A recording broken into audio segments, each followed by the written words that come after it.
Mesdames, Messieurs, ravi de vous retrouver. C'est l'heure de l'invité du jour. À côté de l'accès à l'eau, l'électricité reste un des grands défis à relever pour le gouvernement gabonais.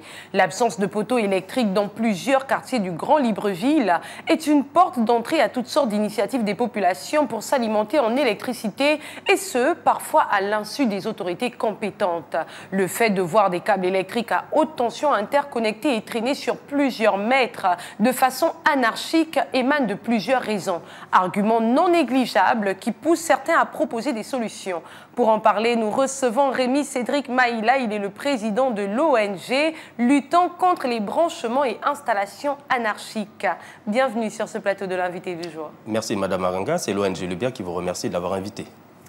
Il est fort de constater que dans plusieurs arrondissements de Libreville, on trouve une absence d'installation électrique inappropriée. Vous qui avez fait une étude sur le terrain, quelles sont les raisons des branchements anarchiques? Alors, je voudrais relever un fait, il n'y a pas que dans plusieurs arrondissements de la commune de Libreville, mais il y a également à l'intérieur du pays. En réalité, c'est un phénomène exponentiel qui s'étend sur l'ensemble du territoire. Et donc, plusieurs raisons nous avons identifié, j'ai envie de dire, plusieurs raisons. L'une des principales raisons, nous avons entre autres l'implantation des populations dans certaines zones, oui, d'habitation notamment, qui n'est pas toujours synchronisée avec le réseau électrique, donc l'installation du réseau électrique. Et ça, c'est un fait. Vous avez également les coûts prohibitifs des poteaux d'extension. Vous savez, le poteau d'extension, c'est cet instrument qui permet de normaliser le branchement. Donc, sachant que le branchement, c'est une installation électrique à travers un câble qui part d'un point A vers un point B et qui doit répondre à certaines normes.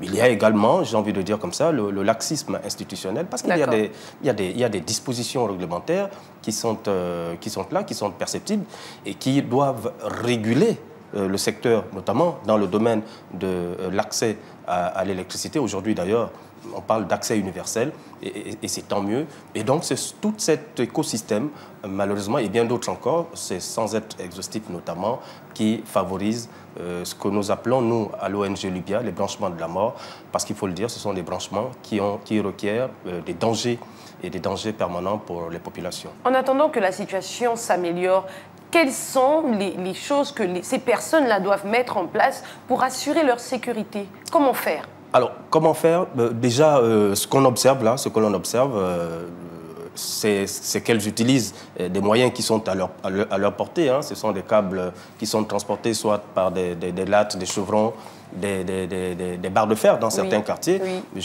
Nous avons également, dans le cadre de l'enquête que nous avons eu à mener, observé qu'il y a une espèce de socialisation du risque. Parce que, tenez-vous bien, nous arrivons dans certains quartiers où des populations installent le linge sur des câbles électriques, vous imaginez. Donc, c'est-à-dire on est arrivé à une situation de banalisation du risque, et ce risque qui peut entraîner à la mort. Alors, comment faire? Mais il faut qu'elles s'attellent, les populations, et c'est d'ailleurs tout le sens que nous donnons à ces différentes campagnes de sensibilisation que nous menons à travers le pays tout entier, les amener à adopter des gestes responsables. Ces gestes participe d'éviter de faire un certain nombre de gestes, de comportements, d'adopter un certain nombre de comportements qui sont susceptibles de pouvoir causer davantage de désagréments, malheureusement. Surtout que là, il s'agit de leur sécurité d'abord. Absolument. Qu'est-ce qui pourrait expliquer aujourd'hui le manque de poteaux électriques dans des quartiers vieux de plus de 10 ans, par exemple? Alors, d'emblée, je dirais, il y a d'abord l'extension du réseau qui ne s'est pas véritablement étendue. Nous, dans le cadre de l'enquête que nous avons menée, nous avons constaté que la distribution de cet outil essentiel qu'est l'électricité apparaît comme le maillon faible voilà, de ce secteur qui pourtant secteur névralgique de l'économie gabonaise. Donc, les coûts prohibitifs des poteaux d'extension. Un poteau d'extension peut valoir entre 300 et 600 000 balles. D'accord. 600 000 francs, pardon. Entre 300 et 600 000 francs. Nonobstant le fait que sur un linéaire d'1 kilomètre, vous aurez tous les 50 mètres un poteau. d'extension. Et donc, lorsque vous faites le ratio, mais vous imaginez bien que c'est un outil, oui, essentiel, vous me direz, mais qui n'est pas toujours accessible aux Gabonais lambda, malheureusement. Oui. Et donc, du coup, elles sont pour la plupart résignées. Je reviendrai là, une fois de plus encore ici, dessus, à se livrer. C'est la dernière solution qui se présente. Voilà, c'est l'unique solution qui se présente. Vous savez, l'électricité est un bien essentiel. Et il appartient, il est du ressort de la responsabilité du gouvernement, justement, de le rendre accessible de façon suffisante, de façon sécurisée, en qualité, mais également en quantité aux populations. Donc vous comprenez qu'il y a là une responsabilité implicite de ce que le gouvernement de la République a l'obligation voilà, de bien faire. Justement, ce que vous dites, c'est que la responsabilité incombe aux autorités. Oui, la responsabilité incombe aux autorités du gouvernement. Il est important de préciser que par ailleurs, le gouvernement, donc un peu avant que la société d'eau et d'énergie ne soit renationalisée, il y avait une concession. Donc le Gabon était lié par Veolia à travers une concession. Cette concession avait des limites dans le cadre de l'extension du réseau domestique. Et ces limites, c'était que le réseau ne pouvait s'étendre que dans des zones dites carrossables. Vous voyez? Et donc, vous savez que la plupart des populations, un peu plus de 60%, ou sinon 65% des populations gabonaises, vivent dans des quartiers sous-intégrés. Et c'est à l'intérieur de ces quartiers-là d'où l'on retrouve davantage ce type de phénomène de branchement et installation électrique anarchique.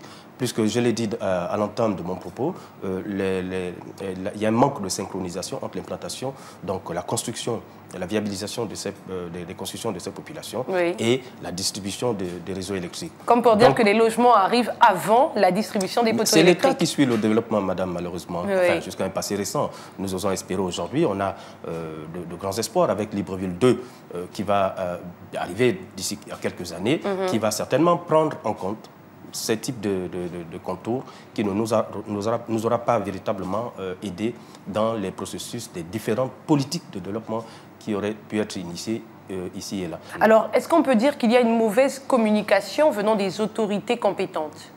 Bon, je parlais tout à l'heure de laxisme institutionnel, beaucoup plus. Vous savez, il y a des lois, il y a des dispositions réglementaires qui sont dédiées à l'organisation du secteur, notamment dans le cadre de la distribution de l'énergie électrique. À côté de ça, communication, non, je parlerai plutôt de véritables politiques efficaces qui puissent emmener à amenuiser un tant soit peu l'exponentialité du phénomène. Nous avons, à l'époque, je me souviens, le ministre de l'énergie de l'époque, je peux le citer, M. Guy Bertrand Mapangou, avait mis en place un organisme dédié au contrôle de nos installations électriques, extérieures et intérieures également, donc propriété bâtie et même non bâtie. Voilà, donc cet organisme avait pour rôle essentiel de contrôler la conformité des différentes installations électriques. Lorsque vous faites le tour de la sous-région, vous allez au Sénégal, ce même type d'organisme existe. Vous allez au Cameroun et même en Guinée équatoriale voisin, juste à côté. C'est le type d'organisme indépendant, je dirais, indépendant, parce que c'est important de le préciser. Ni la SEG ni l'État ne peut être jugé parti. D'accord? La SEG, c'est l'organe technique, opère des installations et il y a un organe indépendant qui vient contrôler de la conformité de ces installations. Ce contrôle va s'étendre jusque dans les ménages. Jusque dans les ménages. Tout à l'heure, je vous ai dit qu'il y avait dans certains... il y avait que les branchements installations électriques en Afrique ne se limitaient pas que sur tout ce qu'on a vu là, c'est-à-dire des branchements qui sont comme des toiles d'araignée un peu partout dehors, mais à l'intérieur des ménages également, c'est le même phénomène continue à sévir. Voilà, et donc, on trouve des poteaux électriques même à l'intérieur des maisons. Voilà, vous avez des constructions comme celle-là où vous trouvez des poteaux électriques avec tous les dangers que ça comporte, mon Dieu, vous imaginez. Donc, alors, Monsieur Rémy, dites-nous, il nous reste quelques minutes. Dites-nous, qu'est-ce que vous proposez en tant que président de l'ONG Lubia? Alors, ce que nous proposons, dans un premier temps, c'est l'élaboration d'un plan d'urgence de réhabilitation de ces branchements et installations électriques anarchiques. Ça, c'est d'un. Mais de deux, nous proposons également un projet que nous portons depuis un peu plus d'une dizaine d'années, madame. C'est un projet qui consiste à fabriquer près de 4000 poteaux, dans un premier temps, voilà, pour desservir l'ensemble sur le territoire national, j'ai envie de dire. 4000 poteaux, ce sont des poteaux en béton armé, des poteaux creux avec les mêmes spécificités que ce que l'on connaît poteaux dits petits gens, d'accord, avec, avec en sus une sorte de mix énergétique, parce qu'il y aura également des panneaux solaires sur les poteaux pour éclairer les quartiers de ces populations, des quartiers environnants, du moins, qui en seront bénéficiaires. Ces poteaux seront distribués gratuitement. D'accord. Vous voyez ce que l'on observe? Des câbles comme ça, des quartiers comme ceux-là. Nous implantons des poteaux sur des linéaires que nous aurons déterminés à la base. Voilà, nous n'allons pas les effectuer tout seuls, ces missions-là. Nous allons les effectuer avec certains opérateurs du secteur, voilà, qui viennent comme cela apporter leur caution technique pour donner de l'allure, j'ai envie de dire, à ce projet, qui est un véritable projet communautaire. Si davantage les autorités compétentes, pourquoi pas, percutent sur la pertinence de ce projet, madame. D'accord. Parlez-nous de l'UBIA, justement. Alors, quel est l'objectif de cette ONG? Plaider et œuvrer pour un accès plus large des segments les plus défavorisés de la population gabonaise à une énergie de qualité, une énergie suffisante, disponible et à un coût suffisamment abordable. C'est cela. Nous mettons également, je l'ai dit, un point d'honneur sur les branchements et installations électriques anarchiques, parce que c'est un phénomène, je l'ai dit, qui entraîne à la mort. Oui. L'UBIA a été créé le 5 mai 2009, au fort de la crise énergétique que nous avons connue les 20 dernières années.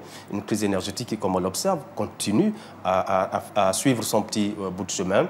Et donc, nous avions observé, il y a une époque pas bien loin, plusieurs cas d'électrocution. Et c'est une situation qui nous a interpellés. Et face à cette interpellation, nous nous sommes dit qu'il fallait créer une plateforme, trouver un cadre d'échange, un cadre d'action sociale.